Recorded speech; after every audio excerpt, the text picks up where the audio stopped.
दोस्तों अनुराग भदौरिया हरे कुर्ते की बेइज्जती वीडियोस तो आपने बहुत देखी होंगी। ऐसी वीडियोस जहां कभी एंकर तो कभी भाजपा प्रवक्ता अनुराग भदौरिया को एक्सपोज कर देते हैं, इंसल्ट कर देते हैं। और अभी अभी जिस तरह का समाजवादी पार्टी की तरफ से एक पूरा अभियान चल रहा है मुगलों के सपोर्ट में और हिंदुओं के खिलाफ, उसको देखते हुए अनुराग भदौरिया की लगभग रोज ही टीवी पर धुलाई हो रही है और घनघोर बेइज्जती हो रही है। ऐसे में क्या हुआ जब अनुराग भदौरिया की पार्टी को समाजवादी पार्टी बोल दिया गया। तो आज मैं ऐसी ही वीडियोस लाया हूं जहां हरे कुर्ते की घनघोर बेइज्जती हो रही है। हाँ, ये तो वायरल वीडियो था।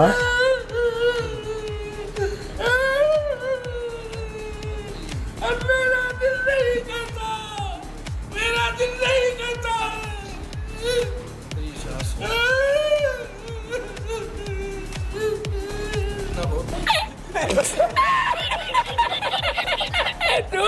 किसमें? रामचरितमानस में कि रामायण में? रामायण में दोहा है या श्लोक है या रामचरितमानस में दोहा श्लोक है? इतना ही बता दें। मुझे गर्व हो रहा है कि भारतीय जनता पार्टी की विचारधारा इतनी मजबूत है कि ये बात जो मत इफ्तार कहिए, पार्टी में आप श्लोक जालीदार बताइए टोपी किसमें है, लगाते रामायण थे। में है कि रामचरितमानस में? अब हम लोग साथ बैठिए ना। अमीर जी, देखिए अमीर जी, मुझे तो आज लग रहा है। नमस्कार दोस्तों, मैं हूं सुनील और आप देख रहे हैं क्विक रिएक्शंस का एक और नया रिएक्शन वीडियो। आज का वीडियो होगा अनुराग भदौरिया। अनुराग भदौरिया ये है जो बड़बोला है, हर किसी पे कुछ ना कुछ बोल देता है, अपना स्टैंड सही से नहीं रख पाता और दूसरों को कुछ ना कुछ बोल देता है और खुद ही फंस जाएगा इंसान। चलिए आज के वीडियो में क्या है देखते हैं और मज़ा लेते हैं वीडियो का। अगर आप सब लोग को अच्छा लगा हो तो प्लीज़ लाइक शेयर और सब्सक्राइब कीजिए। वीडियो को ज़्यादा से ज़्यादा देखिए, चैनल को आगे बढ़ने में मदद कीजिए।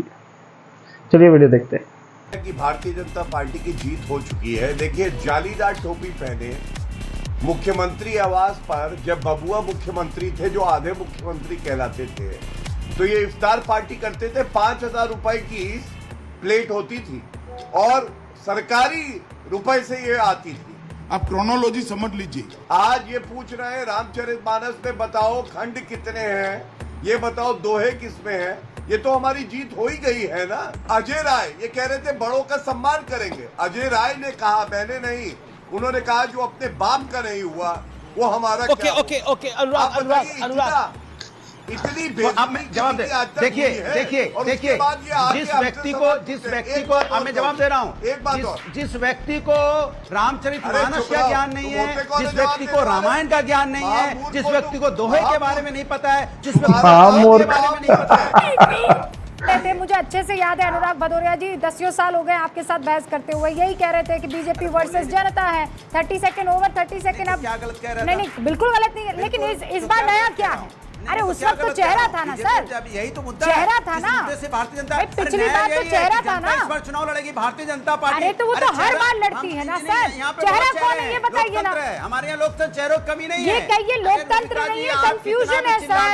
बीजेपी की हार तय है। अरे होने दीजिए, मुझे बीजेपी की हार और जीत से क्या वास्ता है? बीजेपी नहीं मैं ना बैटिंग कर रही हूँ ना बॉलिंग कर रही हूँ, मैं सवाल कर रही हूँ, जीतने वाली। मैं सवाल कर रही हूँ। अरे सर ना जीते बीजेपी, उससे क्या मतलब है? सवाल का जवाब उससे क्या मतलब है? मेरा सवाल ये है कि जनता के बीच नेता कौन सा जाएगा? कर रही है कि कौन जाएगा? चेहरा कौन जाएगा? चिल्ला रही हैं आप, थोड़ी बीजेपी में है। अरे सर मैं यहाँ स्टूडियो में हूँ। अब मुझे बताइए, मैं सवाल पूछ रही हूँ, उसमें आपको दिक्कत क्यों हो रही है? अरे मैं कोई परेशान नहीं हो रही हूँ सर। आपके लाल लाल टमाटर जो थे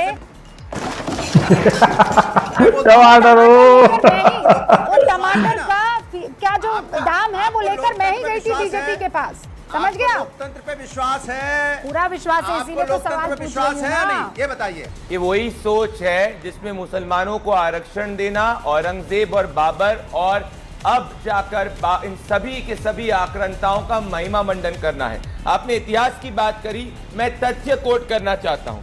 इतिहासकार स्कॉटिश विलियम्स अपनी किताब में कहते हैं, बयाना में मुगलों को एहसास हो गया था उनके सामने अफगानों से कई भयंकर सेना थी और वो महाराणा प्रताप की सेना थी।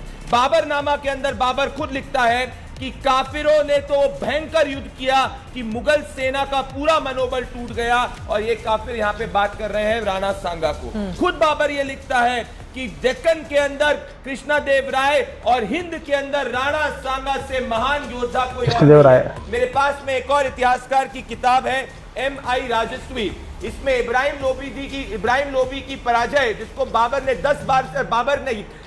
सांगा ने 10 बार से ज्यादा हराया। राणा सांगा लिखते हैं, हम राजपूत सरदारों को हिंद स्वराज को एस्टैब्लिश करना है और हिंद स्वराज की गद्दी को आगे रखना है और विदेशी साम्राज्यों को भारत छोड़कर बटाना है। तो हमारी और उनकी सोच यही है। आज धिक्कार अनुराग भदौरिया जैसे, क्योंकि ये राजपूत होने के बावजूद आज राजपूत समाज के साथ खड़े नहीं हुए हैं।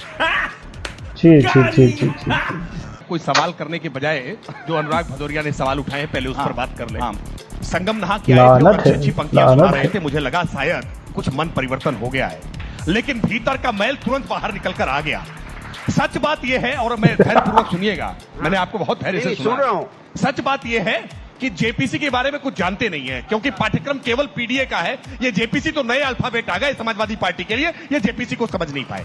वक्फ बोर्ड के नाम पर इस देश में सबसे ज्यादा जमीनें कब्जाई गई है। 8 लाख एकड़ जमीन देश भर के भीतर, और इस उत्तर प्रदेश में जहां हम बैठकर चर्चा कर रहे हैं, जेपीसी की बैठक कुछ दिन पहले यहां हुई थी, और 1,24,000 एकड़ जमीन उत्तर प्रदेश में। कहते हैं कि राजभवन भी वक्फ की संपत्ति है। कमेटी की रिपोर्ट राजभवन भी वक्फ की संपत्ति है, गरीबी बहुत है, और वक्फ की सबसे ज्यादा संपत्ति उन्होंने वक्फ को दान कर दी। ये क्या दान करने के बाद गरीबी आ गई क्या? दुकान पंचर की लगा रखी है और कई एकड़ जमीन वक्फ को दान कर रखी है। ये कितना विरोधाभास है?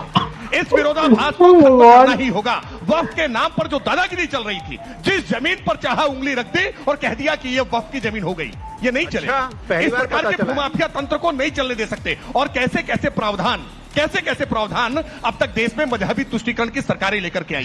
सेक्शन 85 कहता है कि वक्फ के मामले में आप अपील नहीं दाखिल कर सकते, हाई कोर्ट नहीं जा सकते, सुप्रीम कोर्ट नहीं जा सकते, किसी न्यायालय में नहीं जा सकते। वक्फ ने जो कह दिया वो अंतिम फैसला है। नाइस। आनंद विजय जी आपके पास आऊंगा। हाँ, होल्डर राकेश त्रिपाठी जवाब दे रहे हैं। राकेश जी बताइए। देखिए, एक तो अनुराग भदौरिया को माफियाओं की सूची देखनी है। मैं आपको बता रहा हूँ, और ये वेबसाइट दर्शक देख रहे हैं, अपडेट नोट कर ले, www.uppolice.gov.in सूची देख लीजिए जाकर के, माफियाओं की अपडेटेड सूची और उनके खिलाफ की गई कार्रवाइयों के बारे में पूरी जानकारी। वो कहता है जवाब दे, तुम्हारी लिस्ट निकालो, सबके खिलाफ एक्शन लो। तो एक्शन ही तो हो रहा है ऐश्वर्या जी, इसको तो एक्शन ही करते हैं। अब बुलडोजर जाते हैं तो कहते हैं बुलडोजर क्यों चला गया। नहीं, अब तो जाति भी आ गई। अभी तक धर्म आ रहा था, तो जाति आ गई। एक्शन होता है ना, बीएसपी तो जाति में ले आई बीच में।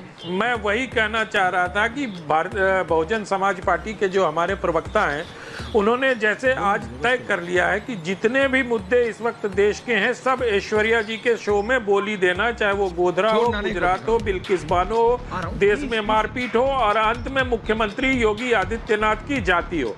ये दोस्तों, अखिलेश यादव की पार्टी समाजवादी पार्टी पूरी तरह से मुस्लिम तुष्टीकरण में डूब चुकी है। रोज खड़े होकर कभी राणा सांगा के खिलाफ, तो कभी औरंगजेब के सपोर्ट में, तो कभी गौशाला से दुर्गंध आती है। ऐसे बयान देके ऐसा लग रहा है कि वो लोग जमीन सेट कर रहे हैं। तो ये था भाई आज का वीडियो। कैसा लगा आप सब लोग को अपने कमेंट्स में बताया कीजिए। पूरा वीडियो देखिए, हमारा चैनल आगे बढ़ेगा। अपनी बेइज्जती करवाने का इंसल्ट। और मिलते हैं अगले वाले वीडियो।